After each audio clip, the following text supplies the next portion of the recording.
وہ عنوان ہے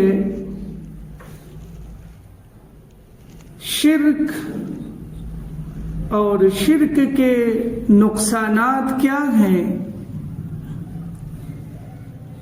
اس کو بیان کرنے کی جسارت کر رہا ہوں۔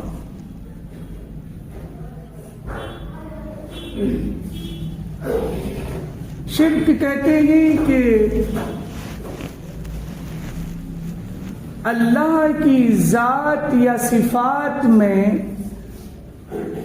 اللہ کے برابر کسی دوسرے کو سمجھنا، یہ شرک ہے۔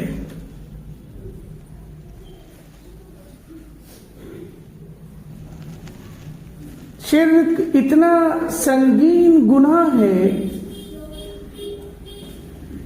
کہ ہر گناہ کی معافی ممکن ہے، لیکن اگر کوئی بغیر توبہ کے دنیا سے شرک کرتا ہوا چلا گیا تو ان کی معافی ممکن نہیں۔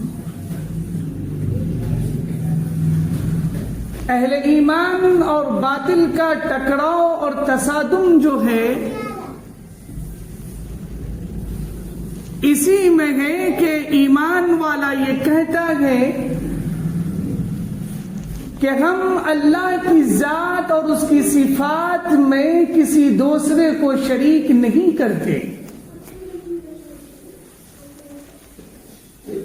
پھر شرک کی ڈفرینٹ قسمیں ہیں۔ ایک یہ کہ شرک فی الذات، یعنی اللہ کی ذات میں کسی کو شریک کرنا، اس کو یوں سمجھیے کہ ایک خدا کے بجائے یہ سمجھنا کہ خدا کے ساتھ کوئی اور بھی خدا ہے، جیسے کہ یہودیوں اور عیسائیوں اور دیگر قوموں کا یہ عقیدہ ہے کہ اللہ تو خدا ہے، لیکن اس کے ساتھ یہودیوں کا کہنا کہ حضرت عزیر اور عیسائیوں کا کہنا کہ حضرت عیسیٰ بن مریم اور دیگر قوموں کا دیگر چیزوں کے بارے میں کہنا کہ یہ بھی خدا کے برابر ہیں، اس کو کہتے ہیں شرک فی الذات۔ دوسری قسم یہ ہے کہ شرک فی الصفات، یعنی کوالٹی میں اللہ رب العزت جسے چاہتا ہے بیٹا دیتا ہے، جسے چاہتا ہے بیٹی دیتا ہے، جسے چاہتا ہے امیر بناتا ہے، جسے چاہتا ہے غریب بناتا ہے، جسے چاہتا ہے خوشیاں عطا کرتا ہے، جسے چاہتا ہے حالات سے انہیں گزارتا ہے۔ اب کسی کے بارے میں، کسی ولی، کسی بزرگ، کسی اور کے بارے میں یہ عقیدہ رکھنا کہ فلاں پیر، فلاں بابا، فلاں وقت کا ولی یا فلاں نبی یا ابدال یا فلاں اسی طرح کی خوشیاں اور غم دیتا ہے، فلاں جگہ جانے سے بیٹیاں ملا کرتی ہیں، فلاں جگہ جانے سے بیٹے ملا کرتے، اس کو شرک فی الصفات کہتے ہیں۔ شرک فی العلم یہ ہے کہ اللہ کے علم میں کسی دوسرے کو اس کے برابر قرار دینا، جس طرح کہ اللہ رب العزت یعلم خائنۃ الاعین وما تخفی الصدور، اللہ رب العزت اسے بھی جانتا ہے جسے انسان اعلان کرتا ہے، جسے چھپا کے رکھا ہے، اللہ کو اس کا بھی علم ہے۔ یعلم ما تبدون وما تکتمون، اللہ رب العزت کو ساری کائنات کا علم ہے اور کل کیا ہونے والا ہے اس کا بھی علم ہے۔ اب کسی ولی کے بارے میں، کسی بزرگ کے بارے میں، کسی اولیاء اللہ کے بارے میں، کسی دیوی دیوتا کے بارے میں یہ عقیدہ رکھنا، یہ گمان رکھنا کہ جس طرح اللہ کو علم ہے اسی طرح اسے بھی علم ہے، اسے شرک فی العلم کہتے گئے اور اس کی اسلام میں ذرہ برابر گنجائش نہیں ہے۔ اسی طرح شرک فی الحکم، یعنی اللہ نے جو حکم دیا ہے، اللہ نے کہا ہے کہ سود کو کو چھوڑ دو. اللہ نے کہا نماز پڑھو.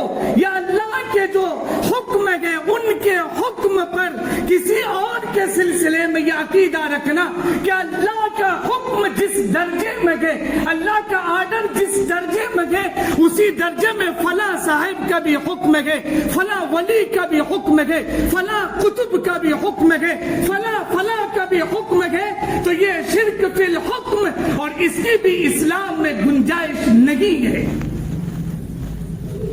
اور تیسری چیز آتی ہے شرک فی العبادہ, عبادت میں شرک کرنا, یعنی اللہ کی عبادت کے بڑا, یعنی جو اللہ کی عبادت کی جاتی ہے کہ اللہ ایک ہے, اس کے علاوہ کسی کی پوجا نہیں ہوگی, اس کے آگے اس کے علاوہ کسی کے سامنے سر نہیں جھکے گا.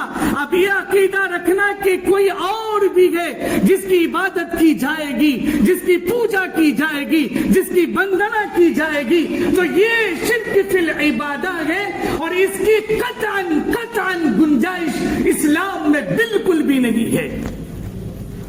ایک مرتبہ جناب نبی کریم صلی اللہ علیہ وسلم طواف فرما رہے تھے بیت اللہ کا, اور وقت کے جو وہاں کے حکمراں تھے وہ عاص بن وائل, امیہ اور دیگر جو وہاں کے چودھری لوگ تھے, وہ یہ کہنے لگے کہ محمد, انہوں نے آواز دی کہ محمد آؤ سمجھوتا کر لیتے اس بات پر کہ تم بھی میرے معبودوں کی عبادت کرو اور میں بھی تمہارے معبودوں کی عبادت کرتا ہوں. قربان جاؤ محمد رسول اللہ صلی اللہ علیہ وسلم کی تعلیمات پر. جناب نبی کریم صلی اللہ علیہ وسلم پر ایک سورت نازل ہوئی جسے ہم اور آپ سورہ کافرون کے نام سے جانتے ہیں. ہر ایک کو یہ سورت تقریباً یاد ہوا کرتی ہے.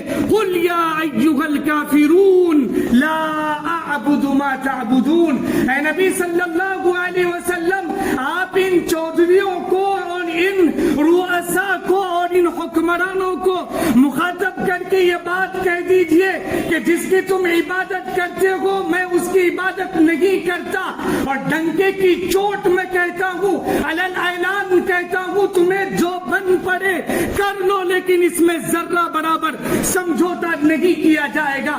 تمہیں مبارک ہو تم اگر لات کو مانتے ہو, تم عزا کو مانتے ہو, تم منات کو مانتے ہو, تمہیں مبارک, لیکن میں اس کی عبادت نہیں کرتا, میں اس کی پوجا نہیں کرتا. یہی وہ دعوت ہے جس کی دعوت دینے کے نتیجے میں جناب محمد رسول اللہ صلی اللہ علیہ وسلم کو پوری قوم جو چاہ رہی تھی, پوری قوم آپ سے محبت کرتی تھی, آپ کو صادق اور امین کے خطاب سے نوازتی تھی, اور وہ یہ کہتی تھی کہ محمد اگر کچھ کہے گا اس کے لیے جان دینے کو تیار. لیکن اس اعلان کے بعد وہی قوم, وہی لوگ, وہی ماننے والے مخالف ہو گئے, آپ کے دشمن ہو گئے, آپ کے صحابہ کے دشمن ہو گئے. آپ کے ماننے والوں کو ایک محدود دائرے میں بند کر دیا گیا اور اس پر طویل عرصہ گزرا, لیکن اس کے باوجود محمد رسول اللہ صلی اللہ علیہ وسلم اس پر سمجھوتا نہیں کیے. قل یا ایھا الکافرون لا اعبد ما تعبدون. اے کافروں, یعنی اگر جس کی تم عبادت کرتے ہو میں اس کی عبادت نہیں کرتا. آج جب آپ اپنے گرد و نواح میں ایک جائزہ لیں گے تو اس طرح کی صدائیں ہر طرف سے آئیں گی, آپ کے کانوں میں یہ صدائیں ٹکرائیں گی, اور ایک طرف چیخ و پکار ہوگا, آؤ سمجھوتا کر لیتے گے, اس چیز پر سمجھوتا کر لیتے گے, اس چیز پر سمجھوتا کر لیتے گے. لیکن ایمان والو, یہ تمہاری ذمہ داری ہے کہ اگر کبھی ایسی صدائیں تمہارے کانوں میں ٹکرائے تو جناب نبی کریم صلی اللہ علیہ وسلم کی تعلیمات پر تمہاری نگاہ ہونی چاہیے, اور صحابہ کی قربانیوں پر تمہاری نگاہ ہونی چاہیے کہ کن کن حالات سے صحابہ گزرے. حضرت بلال کو مکہ کی گلیوں میں گھسیٹا گیا, حضرت خبیب کو پھانسی پر لٹکایا گیا, اور ان کے ماننے والوں کو بھیڑ معونہ پر ایک بڑی تعداد صحابہ کرام رضوان اللہ تعالی علیہم اجمعین کی شہید کر دیے گئے. بدر میں حضرات صحابہ اسی بیس پر شہید ہوئے. لہذا ان کے ماننے والوں کی ذمہ داری یہ ہے کہ وہ شرک پر کبھی بھی سمجھوتا نہ کرے اور وہ یہ اعلان کرے کہ ہم جسے جس کی پوجا کرنا ہے وہ کرے, جسے اگر پہاڑوں کی پوجا کرنا ہے وہ کرے, جسے دریاؤں کی پوجا کرنا ہے وہ کرے, جسے آبشاروں کی پوجا کرنا ہے وہ کرے. لیکن میں محمد رسول اللہ کا ماننے والا ہوں, میں قرآن کا ماننے والا ہوں, میں حدیث کا ماننے والا ہوں, میں صحابہ کا ماننے والا ہوں. میں ان کی عبادت نہیں کرتا, میں ان کی پوجا نہیں کرتا, میں اس رب کی پوجا کرتا ہوں جو کریٹر ہے. کریشن کی ہم عبادت نہیں کرتے گے, اللہ کی مخلوق کی ہم عبادت نہیں کرتے گے, ہم بنانے والے کی عبادت کرتے گے. اور یہ اعلان, یہ شرک, قل یا ایھا الکافرون لا اعبد ما تعبدون ولا انتم عابدون ما اعبد ولا انا عابد ما عبدتم ولا انتم عابدون ما اعبد لکم دینکم ولی دین. تمہارا دین تمہیں مبارک, میرا دین مجھے مبارک. ہم راستے پر چلیں گے, ہمیں جو اجر ملے گا اللہ کی ہاں ملے گا. تم اگر نہیں چلو گے تمہیں جو سزا ملے گی تمہارے ساتھ ہوگا. ان احسنتم احسنتم لانفسکم وان اسأتم فلہا. لہذا شرک ایک گندگی ہے. جناب نبی کریم صلی اللہ علیہ وسلم کی حدیث ہے, اکبر الکبائر الاشراک باللہ. سب سے بڑا گناہ, سب سے سنگین کرائم, سب سے بڑا جرم یہ ہے کہ انسان اللہ کی ذات کے ساتھ شرک کرے. کیونکہ قرآن اعلان کرتا ہے قل یا عبادی الذین اسرفوا علی انفسہم لا تقنطوا من رحمت اللہ ان اللہ یغفر الذنوب جميعا انہ هو الغفور الرحیم. اللہ اپنے بندوں کو مخاطب کر کے یہ پر امید آیت کہ میرے بندو جنہوں نے نماز چھوڑ دی, جنہوں نے غفلت کے ساتھ زندگی گزاری, جنہوں نے ایک دوسرے پر ظلم کیا, ایک دوسرے کے حقوق ادا نہیں کیے, اگر تم سے زیادتیاں ہوئی ہے آؤ میرے بندو اب میری رحمت سے مایوس مت ہو, آؤ میرے حضور توبہ کرو, اہل حق کو اس کا حق ادا کرو اور توبہ کرو. ان اللہ یغفر الذنوب جميعا. اللہ تمہارے تمام گناہوں کو معاف کر دے گا. لیکن اللہ جو ہے بڑا غیور ہے. لیکن اللہ آگے کہتا ہے کہ اگر کوئی شرک کرے گا ان کی نماز ان کے منہ پر مار دی جائے گی, ان کی زکات منہ پر مار دی جائے گی, ان کا حج منہ پر مار دیا جائے گا, ان کے اعمال منہ پر مار دیے جائیں گے. اللہ رب العزت مشرک کے گناہ کو معاف نہیں کرے گا. قرآن میں اللہ کہتا ہے ان الشرک لظلم عظیم.